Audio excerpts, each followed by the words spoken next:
Muy buenas tardes a todos los radioyentes de Radio Raíces allá en el oeste, en una presentación más de el programa de El Post Antillano relacionado con literatura.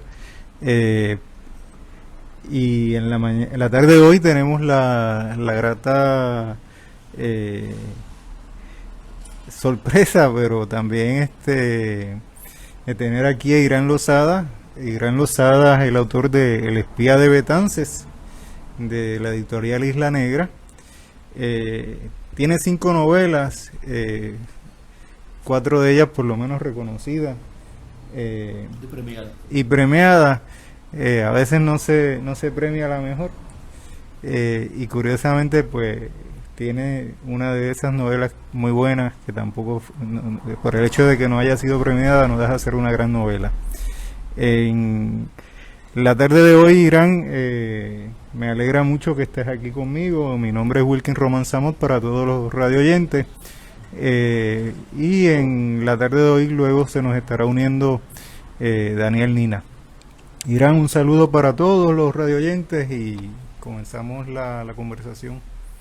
Saludos a los radioescuchas y estoy muy agradecido de esta invitación del Club de Lectores del Post Antillano y de la entrevista que vamos a celebrar ahora con mi mejor entrevistador, mi favorito, Wilkins Román Samot. Gracias, Irán. Irán, yo suelo preferir no hacer preguntas, pero voy a hacer una presentación breve de tu trabajo. Es un trabajo que envuelve un proceso de investigación histórica sobre la figura de Betances en relación con la época en que vive Betances en Puerto Rico y se desarrolla como político, como médico, y la Revolución de Lares o el Grito de Lares de 1868 y la presencia dentro de la sociedad nuestra como una sociedad colonial de la época de España y de las autoridades españolas. El espía es quien viene de una forma u otra a identificar las actividades de Ramón Emeterio Betances, y dentro de ese contexto es que se desarrolla la obra. Paralelo a eso hay una segunda narrativa que está ligada al franquismo español, a la guerra civil española, y dentro de lo que serían las relaciones, no de una forma u otra, de familia, ¿no? Entre lo que es un personaje que se desarrolla en Puerto Rico entre el siglo XIX y el XX, y este otro personaje que es un pariente, ¿no?, de ese otro personaje en la época ya de Franco en España. Irán, yo tengo más o menos una estructura pensada para abordar el trabajo que hiciste, y está en el asunto de el momento en que escribes, los periodos que de una forma u otra abordas en la obra, y el momento de hoy. Y me dice por dónde empezamos y por ahí nos vamos. Por Betances. Pues vámonos con Betances. Ramón Emeterio Betances, ¿por qué escoger un autor? ¿Por qué escoger identificar un autor que de una forma u otra es un autor que en el siglo XIX es un autor clandestino, es un autor, un protagonista, ¿no?, de los procesos clandestinos que se dan en la época, y que todavía hoy en el siglo XX, XXI, ¿no?, sigue siendo un autor bien estudiado, porque la historiografía nuestra lo ha estudiado bien, pero que no deja de ser un protagonista secundario dentro de lo que es el desarrollo del Puerto Rico de hoy como un Puerto Rico que se imagina hacia atrás, pero que no necesariamente tiene a Betances como esfinge, ¿no?, de ese desarrollo nacional que se haya dado en Puerto Rico. Bueno, Wilkin, desde mis estudios o lecturas a Betances, desde mi adolescencia hasta cuando lo retomo durante mis estudios doctorales en el Centro de Estudios Avanzados, eso me causa un impacto tremendo. Yo creo que el doctor Ramón Emeterio Betance es la figura más emblemática, significativa de nuestro siglo XIX. De la misma forma que después, en el siglo XX, don Pedro Albizu Campos es quien modela y establece el estilo de lucha política y trabajo político. Betance es quien hace esa gestión política desde la primera o segunda mitad, mejor dicho, del siglo XIX en Puerto Rico. Y a pesar como de lo que dijiste, que es tema de extensa historiografía, todavía hay mucho de misterio en la vida de Ramón Emeterio Betances. Y es a partir de esa ola de misterios alrededor de su vida que me motivó a escribir esta novela, El espía de Betances, y así dar contestación a una serie de enigmas alrededor de la vida y la obra de don Ramón, el doctor Betances, así conocido, el doctor Betances, el médico de los pobres. Eso me parece interesante, esta nota introductoria. Gracias, Wilkins, por iniciar el programa hoy junto a nuestro más distinguido escritor nacional, que yo lo digo de verdad y siempre he sido consistente, llevo 5 años diciéndolo, el compañero Irán Lozada Pérez, que te tengo una buena noticia. Hoy en un artículo que publicamos en el Post Antillano, bajo la autoría de Francisco Cabanilla, empieza con un pensamiento tuyo.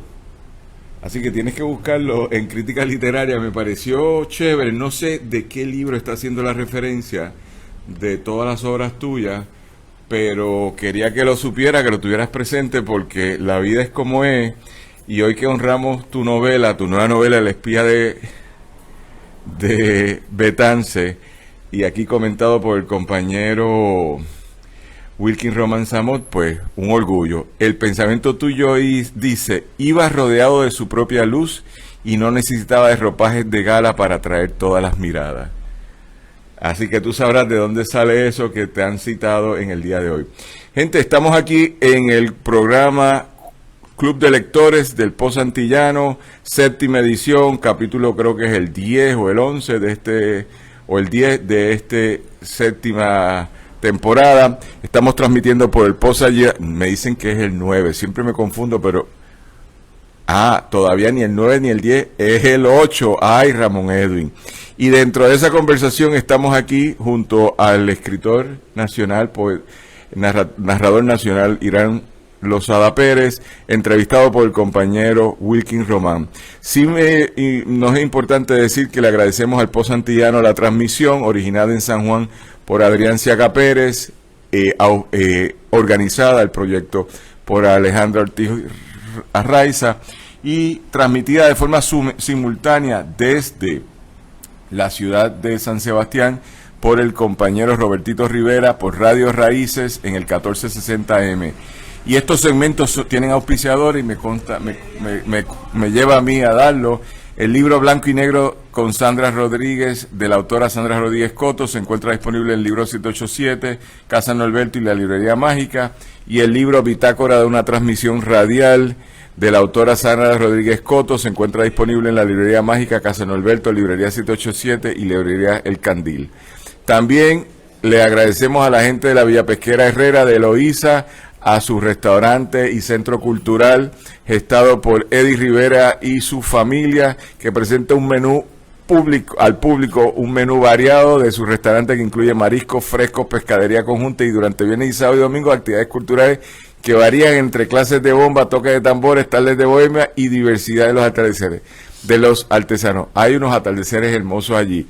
Por alguna razón tengo al lado mío, a mano izquierda, ustedes no lo ven, pero nos están escuchando, si nos ven, al maestro de los maestros, al librero mágico, Arnaldo González, que parece que por primera vez en meses quiere decir la palabra, todo porque está Irán con nosotros aquí. Y veo otra gente que... Buenas tardes a todos y a todas, saludos a todos los que nos ven y nos escuchan por todas las ondas del mundo. Le damos aquí la bienvenida a la actividad de este sábado con estos grandes escritores. Irán Lozada, Nina, y el compañero Wilkin, que también escribe, y los compañeros que llegaron, que nos están de visita y están al frente. Compañeros de la editorial La Iguana, Marcos y la compañera que se me escapa, Margarita. y Margarita aquí presentes, qué chévere que han venido. Son escritores ambos. No, son escritores prolíferos y aparte que tienen el mejor libro, la mejor colección reciente de ciencia ficción, hemos hablado de eso en el pasado y que se venden todas aquí en la Torre Mágica, en la librería La Mágica y en Econolibro bajo el librero mágico Arnaldo González Berrío. Seguimos entonces, Wilkins. Con esa intervención de Daniel y las palabras de Irán, en el contexto en que escribes,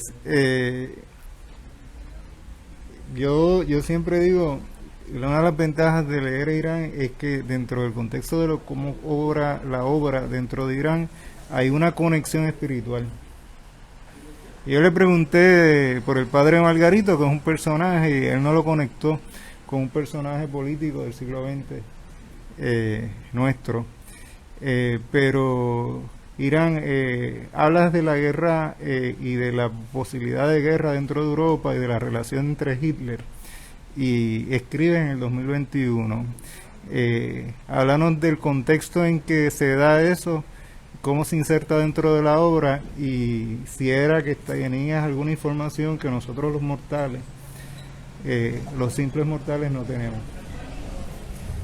Bueno, en la novela hay un contrapunto entre dos épocas, la época de Betance a mediados del siglo XIX y luego la época donde termina la guerra civil en España en el 1939, y que es el momento, quizás uno de los momentos más tristes de la vida de España.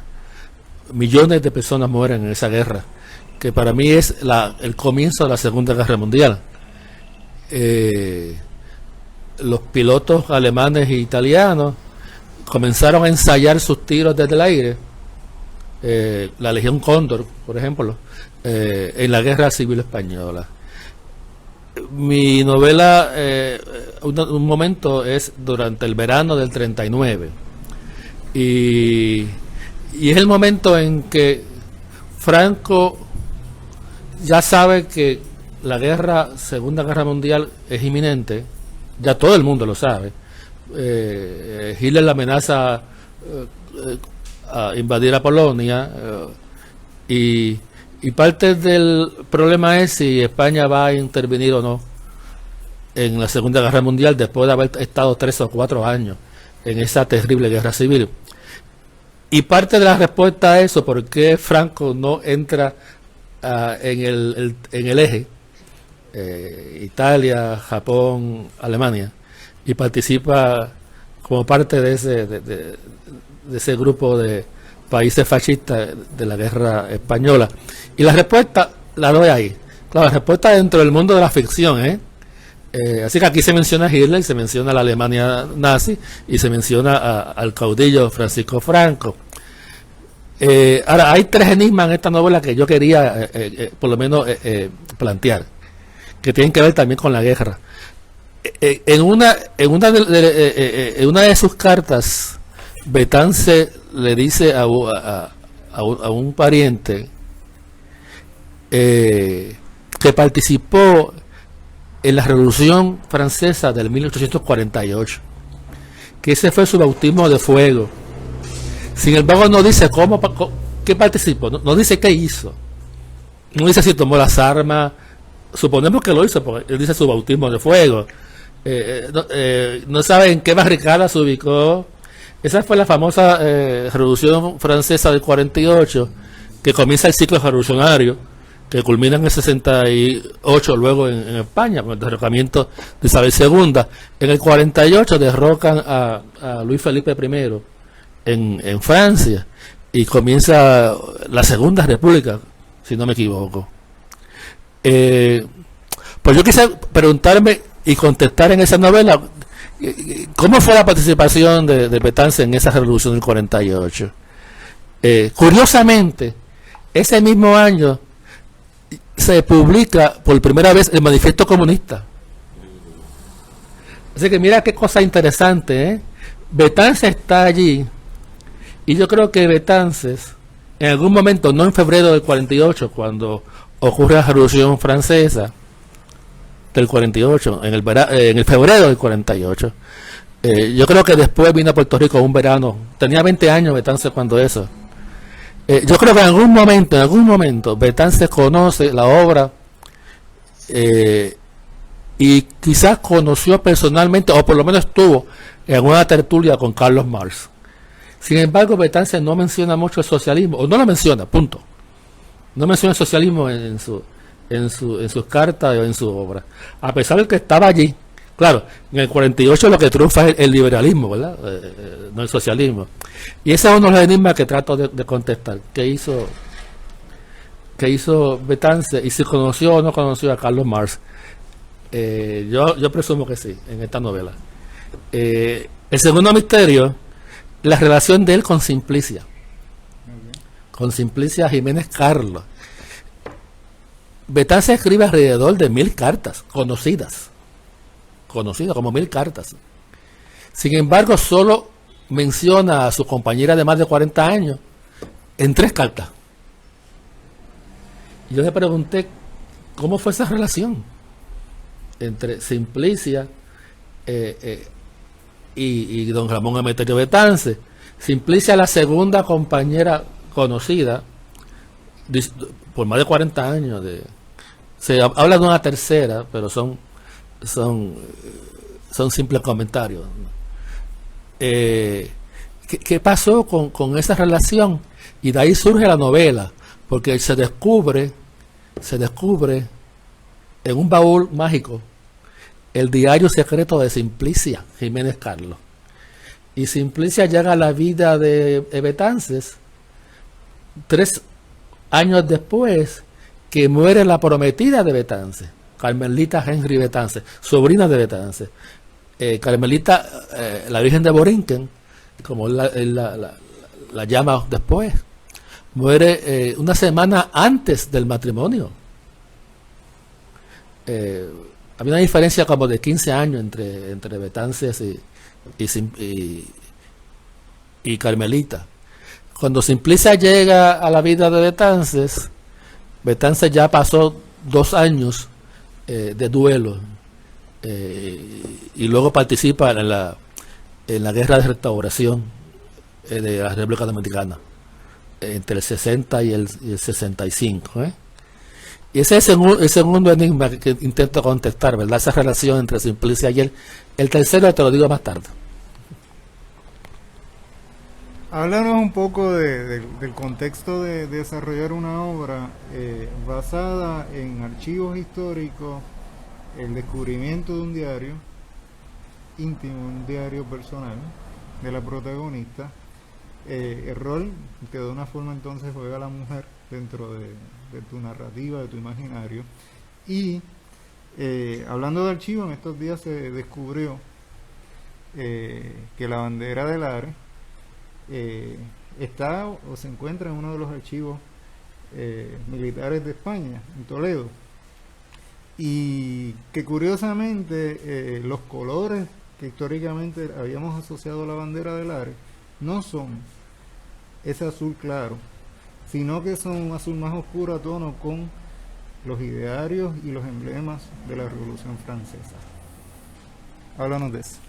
Bueno, pero lo que ocurre realmente, aunque sí hubo la intención de enarbolar y la bandera de Lares cuando triunfara la revolución, las 2 banderas que llevaban los revolucionarios de Lares era una negra, una bandera negra, y una bandera blanca.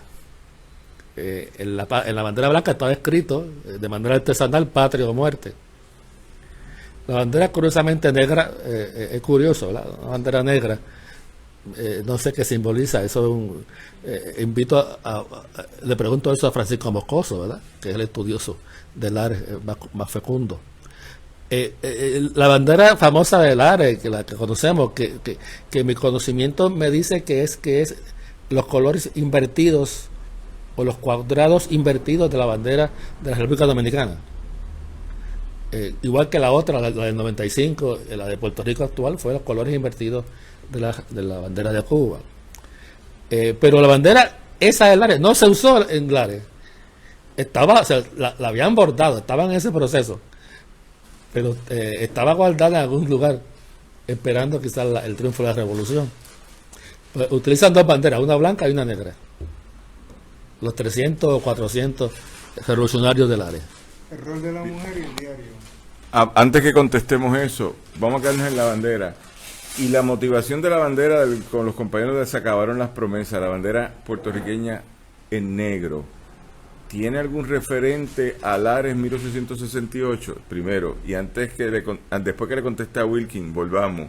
Es curioso que Lares tuvo el grito, pero la proclamación de la República se hizo en San Sebastián por 4 días y los mataron. Y nosotros no hablamos de ese imaginario, de declarar la República. En Lares se hizo un grito. Me gustaría también, después que abordes a Wilkins, que nos cuentes sobre ese detalle.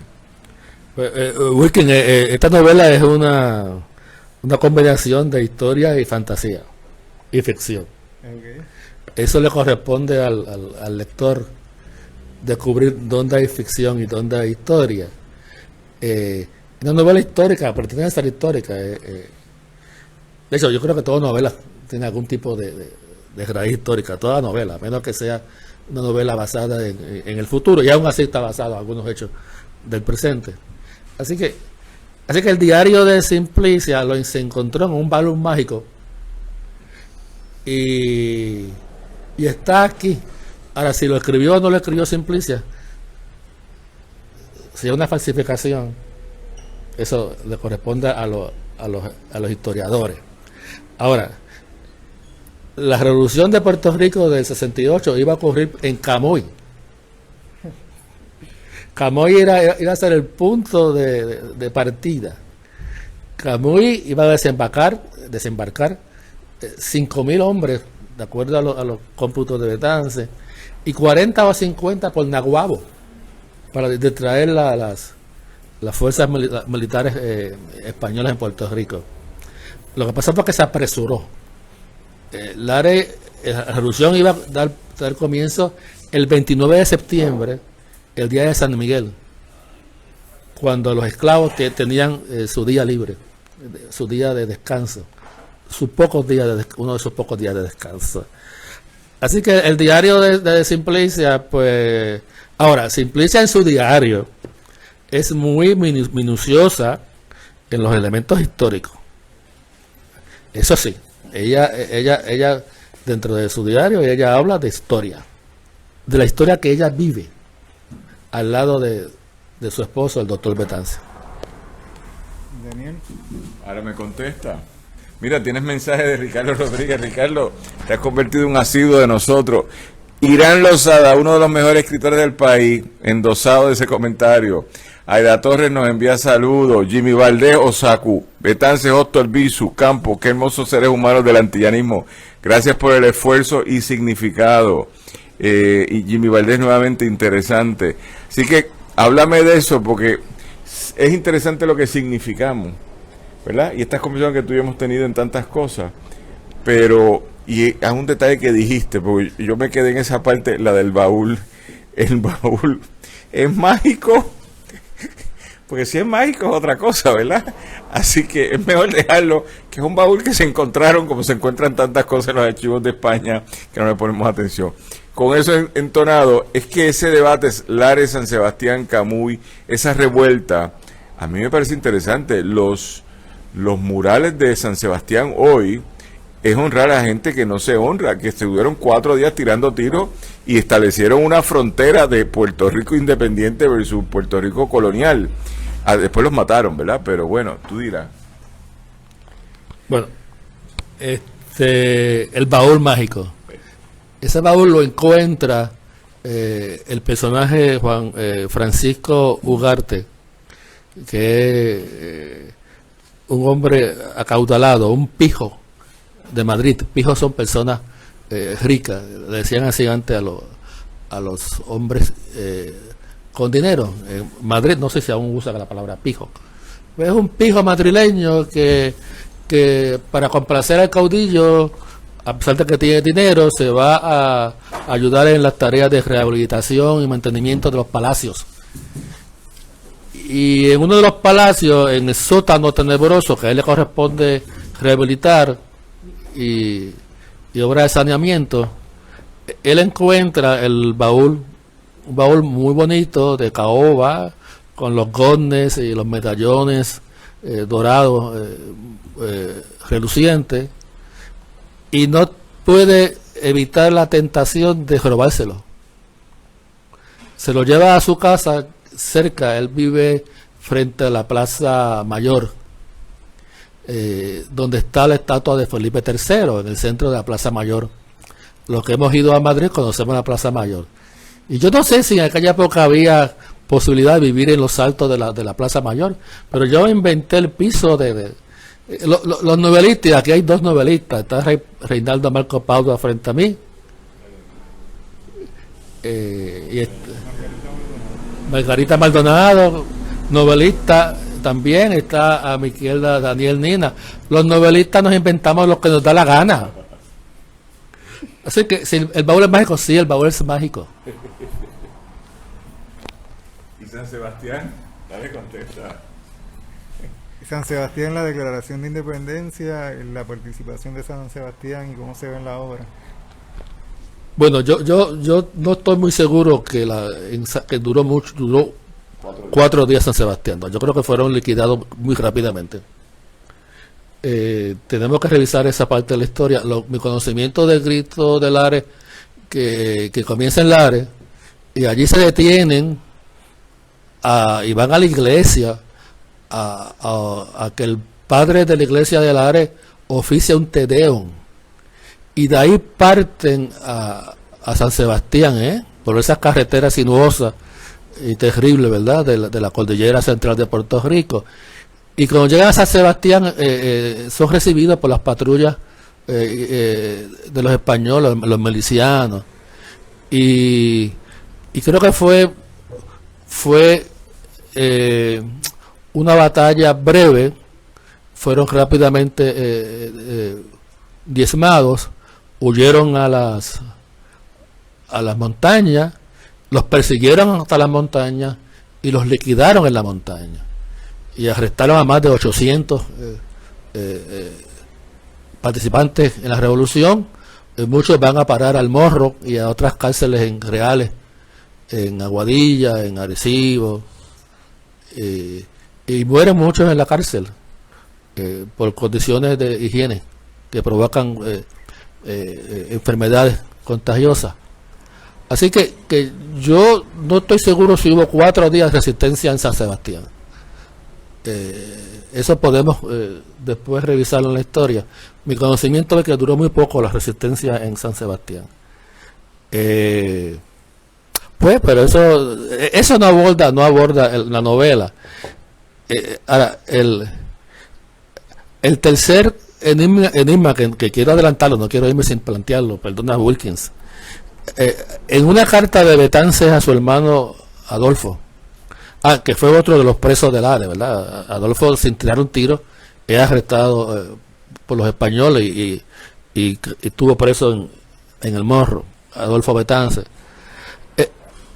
En el 67, en el verano del 67, Betances huye de Puerto Rico porque el gobernador lo va a arrestar para desterrarlo y llevarlo a Madrid. Distinto a los otros arrestos, Betances decidía los destierros. Distinto a los anteriores destierros, Betances decidía dónde irse, si iba a San Tomás o a Santo Domingo o a Venezuela o a Haití. En este caso, los españoles van a decidir dónde enviarlo a él y a Ruiz Belvi en el destierro, y muy probablemente a una cárcel de Madrid. Eso no lo dice Betances. Lo que se dice es que cuando él huye en la noche del 67, en el verano del 67, llega a la Montalva, que es una área árida, donde llega con calenturas y asediado por los mosquitos. Algunos escritores dicen que la Montalva está en la República Dominicana. Yo creo que la Montalva que menciona Betances en esa carta a don Adolfo Betance, fue por el área del sur de Puerto Rico, entre Guánica y Salinas, por ahí. La Montalva, que era una propiedad de la finca de los Montalvos. Pero ese es uno de los enigmas. ¿Dónde llegó cuando huye desde Mayagüez, Betance y Ruiz Belvi? ¿A dónde van? ¿A qué parte de Puerto Rico llegan? O si llegan a la República Dominicana.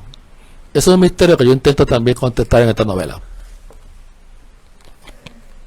Hay también una relación entre las ideas políticas que de una forma se asocian a Betances de la ausencia de libertades políticas, de libertades civiles en el Puerto Rico del siglo XIX y tu trabajo. Háblanos un poco de cómo esa dicotomía de lo que es ser español, de lo que es ser puertorriqueño, ya se refleja en la novela. Bueno, Betance, distinto a Tapia Rivera, y nunca tuvo problemas con su identidad antillana y boricua, nunca. Don Alejandro Tapia Rivera tuvo en algún momento ese problema de identidad, ¿verdad? Si soy español o soy puertorriqueño. Betances no. Betances siempre estuvo muy claro de que era antillano, que era puertorriqueño, desde temprano. Por eso nunca fue ni remotamente reformista ni autonomista. Él creía en la revolución y la independencia. Ahora, una independencia hacia una república liberal. A pesar de que estuvo en la Europa donde comienzan las ideas del socialismo y el marxismo, y creo que conoció o estuvo cerca de Carlos Marx, su pensamiento es liberal. Y claro, ser liberal a mediados del siglo XIX era ser revolucionario, porque está en contra de la abolición de la esclavitud, a favor del sufragio universal, a favor de los derechos de la mujer, el derecho a portar armas, Libertad religiosa. libertad de culto. ¿Sabe? Entonces, dentro de ese liberalismo, él era revolucionario, claro, pero nunca menciona el socialismo en su obra. Claro, su puertorriqueñismo es claro y evidente, distinto a otros personajes de la historia de Puerto Rico que tuvieron esa contradicción por un tiempito, ¿verdad? Entre ¿qué somos? ¿Españoles o...? Una que quizás también tuvo en algún momento José Martí, hijo de padre, de un padre militar, español. Se parecen mucho, Martí y Betance. Ellos se carteaban, nunca se conocieron personalmente, pero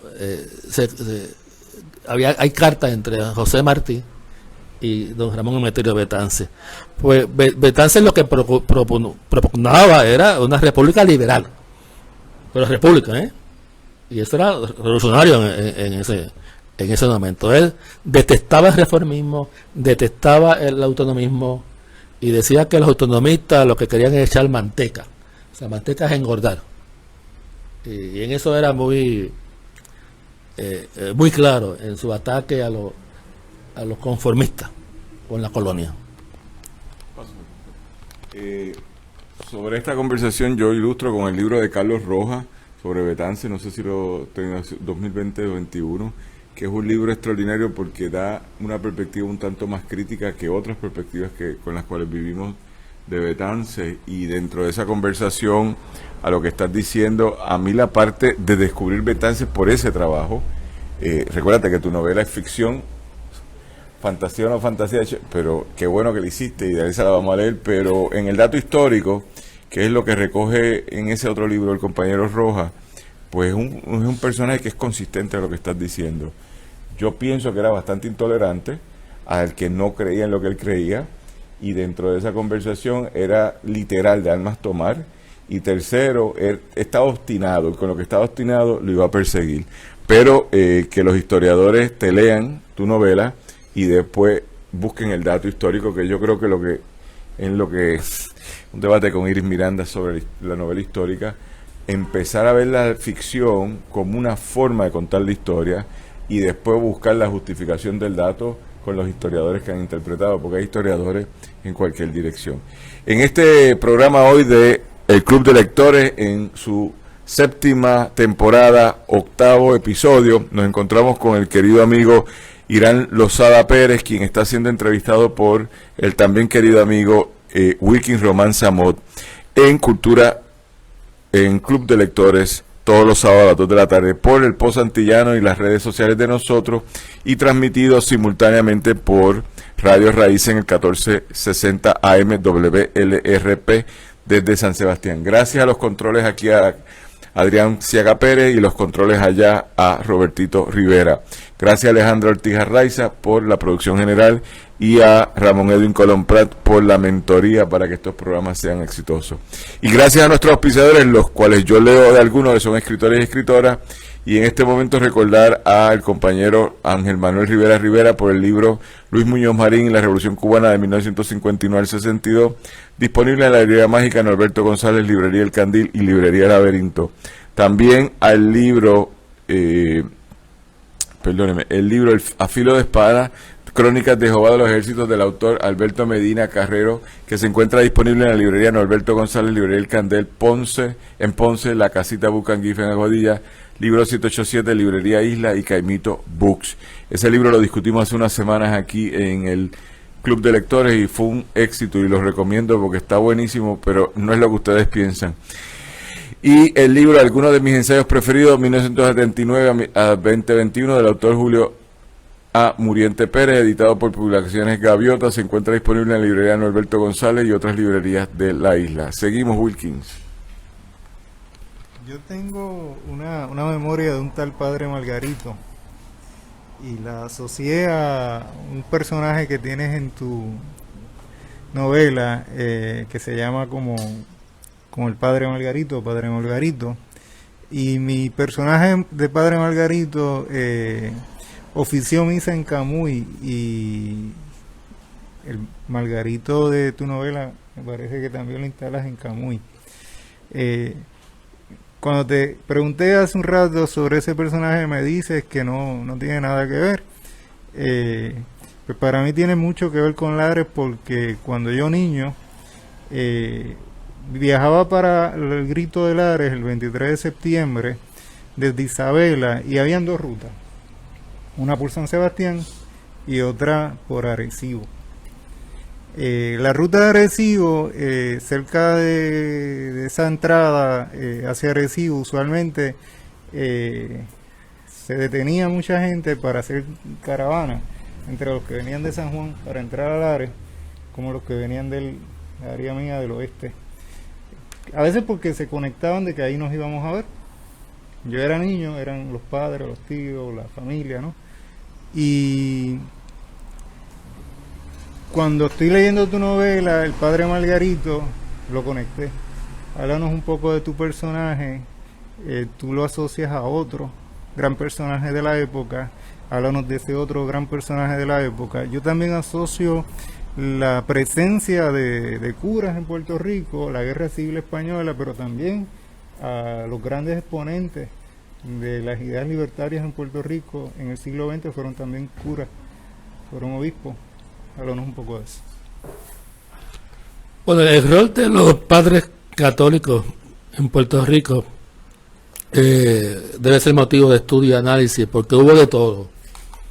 En el caso de nuestra hermana República Dominicana, pues el padre Merino es conocido por su lucha por la restauración de la independencia de la República Dominicana, por su amistad con Betance, su amistad con Gregorio Luperón, su amistad con Hostos, el padre Merino.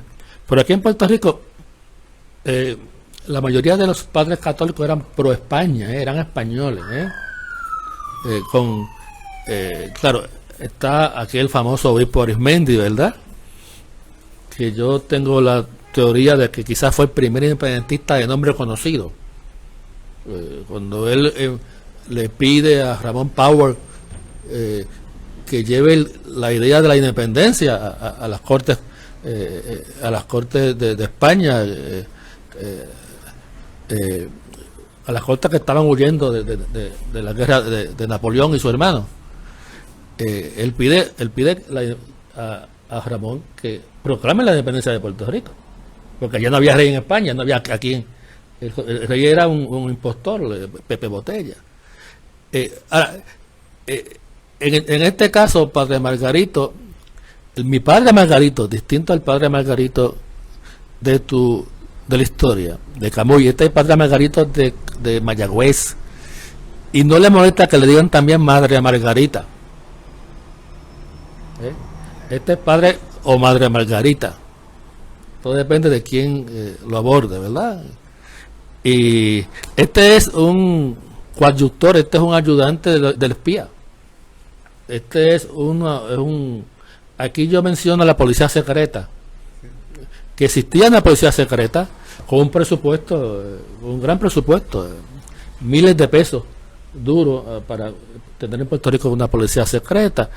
Y el personaje Juan Ordóñez es el jefe de la policía secreta, y su ayudante en Mayagüez, o uno de sus cómplices, él es Padre Margarito, también conocido como Madre Margarita. Así que no hay ninguna relación con tu histórico Padre Margarito. La coincidencia es puramente de nombre. Aquí hay varios personajes que existieron. Está Simplicia, está Betance, está Ruiz Belvi, que aparece por aquí, con quien tenía Betance una gran y estrecha amistad, ¿verdad? El golpe de la muerte de Ruiz Belvi en Chile le causa un gran dolor a Betance, poco antes de la Revolución del Ares. Ahora, hay un personaje muy importante que se llama Juan Libre, un negro libre que es ayudante y ayuda en los trabajos de conspiración de Betance. Se llama Juan Libre o Juan el Moreno. Hay otro personaje que es Andrés Lozada Morris. Es un periodista, por eso también es fruto de la imaginación del autor. Sí, pero ese está en otros trabajos tuyos, el Lozada Morris, ¿cierto o falso? Quizás sí. Quizás sí, es que lo que pasa es que está en tiempos distintos dentro de esa conversación, pero hay ese personaje sale en otro texto tuyo, pero de eso hablamos ya mismo. Quería decirle lo que está escribiendo la gente que están presentes por aquí, y dentro de eso pues saludar a alguno, a Adalberto Núñez, el escritor que está aquí, que se puso a escribirle de donde venía, pero ahora llegó aquí y está aquí comentando. Y dentro de eso a Eddie Ruiz, que nos envía saludos. Wilkins, a ti y a mí, saludos Eddie, ¿cómo está? Pero ahora bien, Jimmy Valdés Osaku tiene una pregunta interesante y me gustaría que se la contestara Irán, cuando dice: llegando un tanto más lejos, perdonando los motivos principales de este chat, quiero preguntar si el antillanismo tiene algún asidero de futuro. ¿Podremos ser alguna vez algo más que la idea hermosa de nuestros antepasados? Esa es una gran pregunta. Si me contestan de entrada, te digo que no. Yo no veo en este momento, con las condiciones materiales de este momento, posibilidades del sueño de Betance, el sueño de Luperón, el sueño de Martí y el sueño de Hostos. No, en las condiciones materiales de ahora no lo veo. Tampoco lo vi posible allá en el siglo XIX. Y tanto allá como acá estaba presente como elemento determinante un país que se llama Estados Unidos de América. Y ese país no solamente impidió que Bolívar extendiera su marcha triunfante de independencia a las Antillas, y lo hizo de manera clara. Amenazó a Bolívar. Amenazó a Bolívar en 1820 por ahí, de que si intentaba llegar a Puerto Rico, él iba a prestarle sus barcos a las fuerzas navales españolas para derrotar a los a las fuerzas independentistas de Bolívar. Y yo creo que esa figura nefasta en nuestra historia, en la historia de Cuba y de Santo Domingo, va a evitar, como lo evitó antes, va a evitar la unión de las Antillas. Un poco lo que decía Porfirio Díaz, ¿verdad? Pobrecito México, tan lejos de Dios y tan cerca de Estados Unidos. Hay también una pregunta que yo suelo hacer y se la hice a Daniel la semana pasada, que es cuál es la pertinencia, cuál es el estado de necesidad desde el punto de vista de Irán, tanto para él como persona, como escritor, como dentro del contexto de Irán insertado dentro de las necesidades del país, de una historiografía, de una novela, de una narrativa histórica heroica, de un pasado heroico que de una forma u otra nos sirva de luz o de camino hacia adelante, y cómo se ve en tu obra. Bueno, en las colonias los megarrelatos son necesarios. Yo creo que repensar es revivir nuestra historia, ya sea desde el punto de vista de la ficción o con la ficción, ya sea en la historiografía tradicional, es necesario revivir, buscar nuestra historia. Aquí habría que hablar todos los días de Betance. Todos los días mencionar a Betance en nuestras radios y en nuestra televisión. Todos los días mencionar a Hostos. Todos los días mencionar a nuestro Ruiz Belvis. Yo creo que es una labor necesaria, una obligación, valga la redundancia, perentoria del escritor puertorriqueño, es buscar y traernos de nuevo, de alguna forma, nuestra historia, que se pretende no solo olvidar, sino dejar a un lado el menoscabo de nuestros héroes y patriotas. Eso hace falta.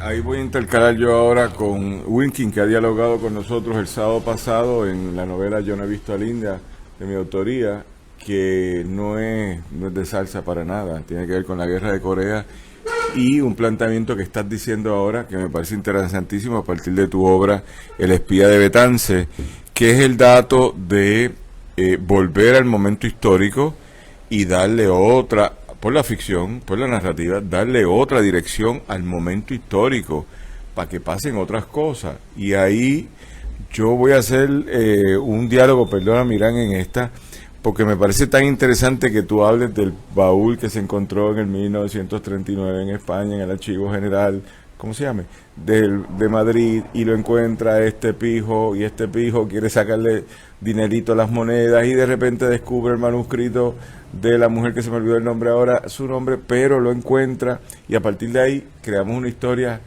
de una utopía posible, no realizada, pero posible, que es el siglo XIX bajo la influencia de ese hermano mayor llamado Ramón Emeterio Betance, hermano en la tradición masónica. Y dentro de esa conversación, en el trabajo de Yo no he visto a Linda, pasa algo muy interesante, que es que yo vuelvo en 1950 y recreo la muerte, que tú también debatiste con nosotros el sábado pasado, de Griselio Torresola. Yo le llamo asesinato y tú lo llamas muerte en combate, pero es interesante para volver a Griselio, porque Griselio podría pasar hoy como un ser abandonado que solo unos poquitos lo van recordando. Pero en el caso mío, tú lo sabes porque leíste, cambiar la historia completamente de cómo terminó la película. La película terminó en victoria para nosotros, si la quieres crear por decir algo, un metarrelato. Ahora bien, para que veas el efecto de esto, y lo quiero traer, y la importancia de hacer algo con las narrativas, y ahí te felicito por esta obra, como te he felicitado por todas, que tú sabes que en algún momento he estado documentando tu trabajo, es el hecho de forzar a los historiadores a buscar otras cosas. Y ahora te voy a dar un ejemplo. Hace unos años yo escribí El Nazareno, que es una novela que tú has comentado o has tenido una impresión sobre ella, sobre la historia de Ismael Rivera. Esta novela a mí me gusta mucho, etcétera. Pero ahora acaba de sacar un libro que ustedes no conocen, que se llama Ismael Rivera Íntimo, del compañero Marcos Rivera, que a mí me parece interesantísimo, pero es por algo distinto.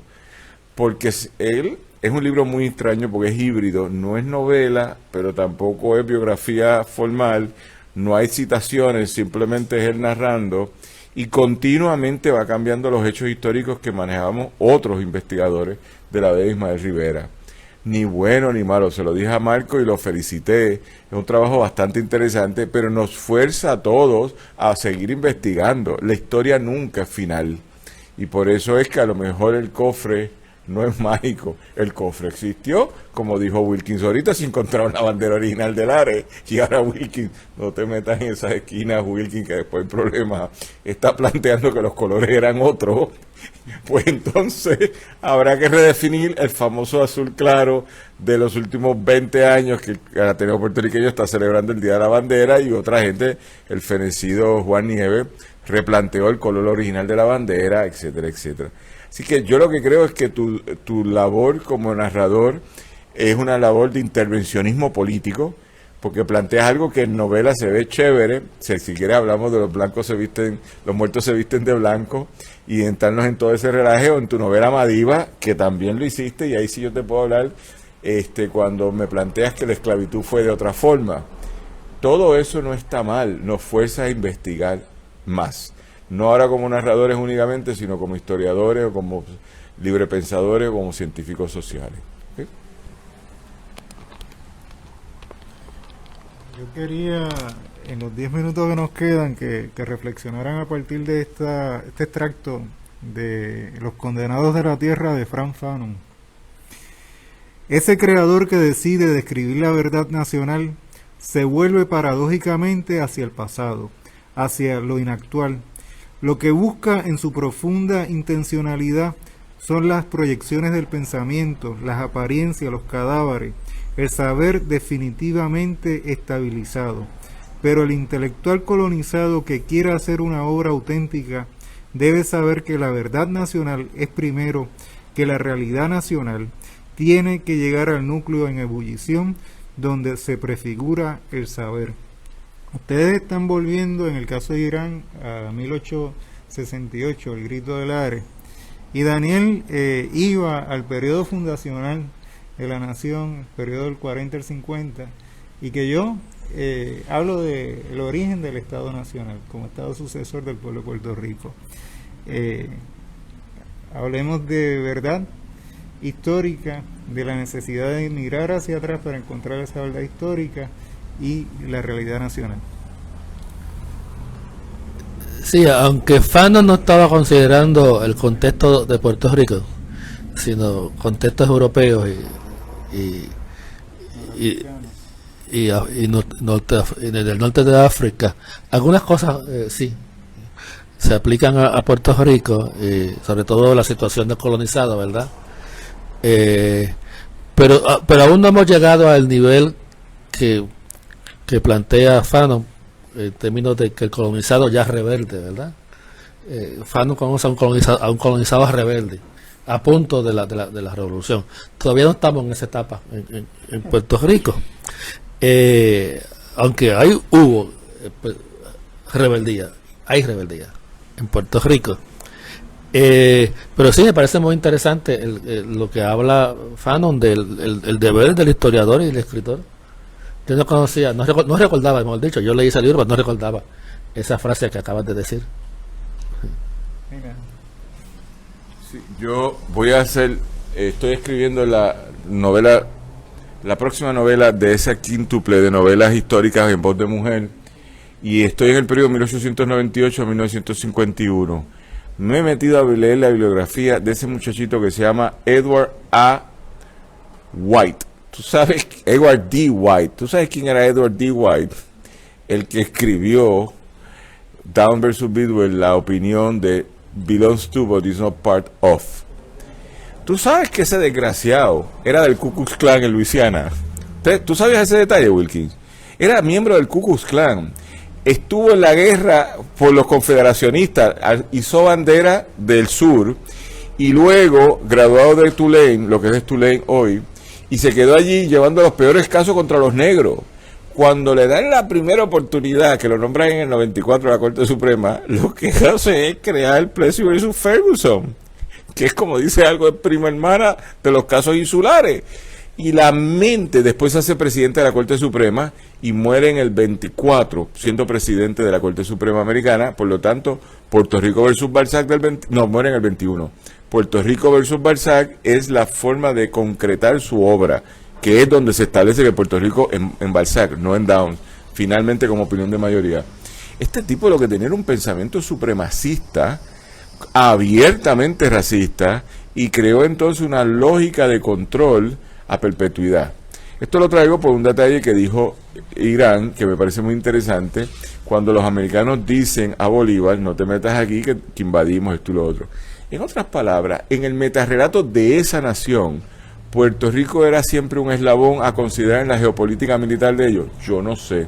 Llevo días preguntando, yo quiero ir al Pentágono, es que no me atrevo a llamar porque me van a meter un sensor después. Yo quiero llamar al Pentágono y que me digan, excuse me, can I talk with the Puerto Rican Department? Para que me digan en el Pentágono americano cuál es el departamento que controla la conversación sobre Puerto Rico. Eso no es en el Congreso, eso es allí, que es una geopolítica.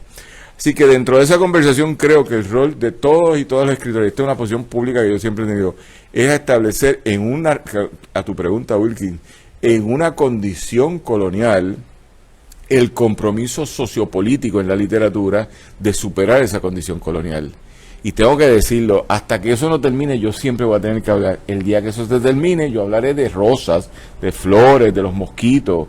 Pero en mi condición colonial, cada vez que yo escribo, tengo que relacionar, porque esa condición colonial me ahoga continuamente. Y ojo, con respeto a tanta gente distinguida en este tema, Raquel Sala, Yolanda Arroyo Pizarro, Rubis Camacho, gente que han escrito y que yo respeto lo que hacen y lo hacen desde otra narrativa, pero hay que comprometerse que hasta que esto se resuelva, hay que hablar de esta forma sobre la condición colonial.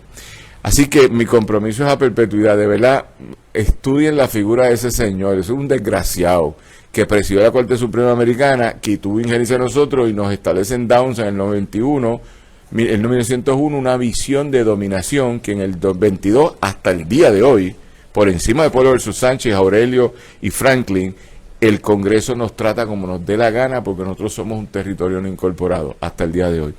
Gente, estamos llegando ya a las postrimerías. Adrián Ciaga Pérez en los controles en San Juan me está dando la señal de que tenemos que ir recogiendo vela. Nos quedan unos minutos, pero antes de cerrar, darle las gracias a los últimos auspiciadores, en particular a Sandra Rodríguez Coto por el libro En Blanco y Negro con Sandra, disponible en Libro 787, Casa Norberto y Librería La Mágica.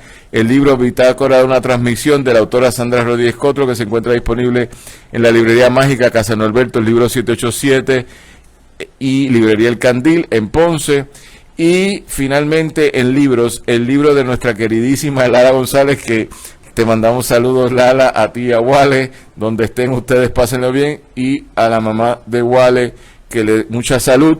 El libro Bajo la sombra de Milán Ilán, de la autora Lala González Rodríguez, que se encuentra disponible en Amazon y en la librería Tazas y Portadas en Valle Hermoso, en Hormiguero.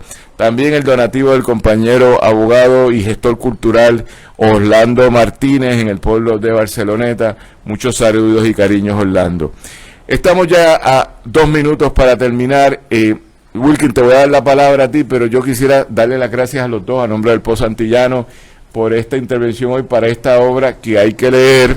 El problema de sacar una novela en el mismo año que Irán hace lo mismo es que yo sé cómo es la vida de este país. Mi escritor nacional lo tengo a la derecha, pero lo quiero mucho como amigo. Fue mi primer abogado cuando yo era un niño chiquitito. Yo me metí en lío y fue mi primer abogado y me salvó. ¿Está bien? De eso hablamos otro día. Así que para terminar, Wilkins, la última pregunta o comentario de tu parte y a Irán. Irán, gracias por la participación en el programa de hoy, por seguir escribiendo, por mantenerte de una forma activa, precisamente casi en unos periodos muy cortos, haciendo una diversidad de trabajos que envuelve también poesía, cuentos, y sé que tienes algo pensado en materia de novelas. A partir de esta novela, ¿cuáles son esas otras novelas? Bueno, mi sexta novela ya se está considerando para su publicación, se llama Cardeño, que es una respuesta a Garduña. Sí, también tengo como planes trabajar desde el punto de vista de la novela a Hostos y a Albizu. Si Dios me da fuerza y entusiasmo. Entusiasmo lo tengo. Lo que me falta es que tenga buena visión y para trabajarla. Pues gracias a ambos, a Irán Lozada Pérez por seguir escribiendo, como bien dijo el compañero Wilkin Román Samot. Gracias a Wilkin por ser en la actualidad uno de los críticos literarios más activos que tenemos en Puerto Rico, por ofrendarnos todos los domingos nuestra entrevista en el Post Antillano. En los controles en San Juan, gracias a Adrián Ciaca Pérez. En los controles en San Sebastián, en Radio Raíces, a Robertito Rivera. Gracias a Alejandro Ortiz Arraiza y gracias a Ramón Edwin Colón Prat, todos parte de la producción de este evento. Gracias a la librería La Mágica, La Torre Mágica, Econo Libros y al librero mágico Arnaldo González Berrío. Será hasta el lunes a las 6 de la tarde en Cultura 7D, el viernes a las 6 de la tarde en Funche Caribeño y nuevamente el sábado a las 2 de la tarde en Club de Lectores. De mi parte, Daniel Lina, nos despedimos. Que siga brillando la literatura, que siga brillando el quehacer nacional y que sigamos todas y todos luchando a lo que vinimos, a un país libre y soberano que viva a plenitud con sus libros y tendrá otros problemas cuando lleguemos allí. Hasta entonces.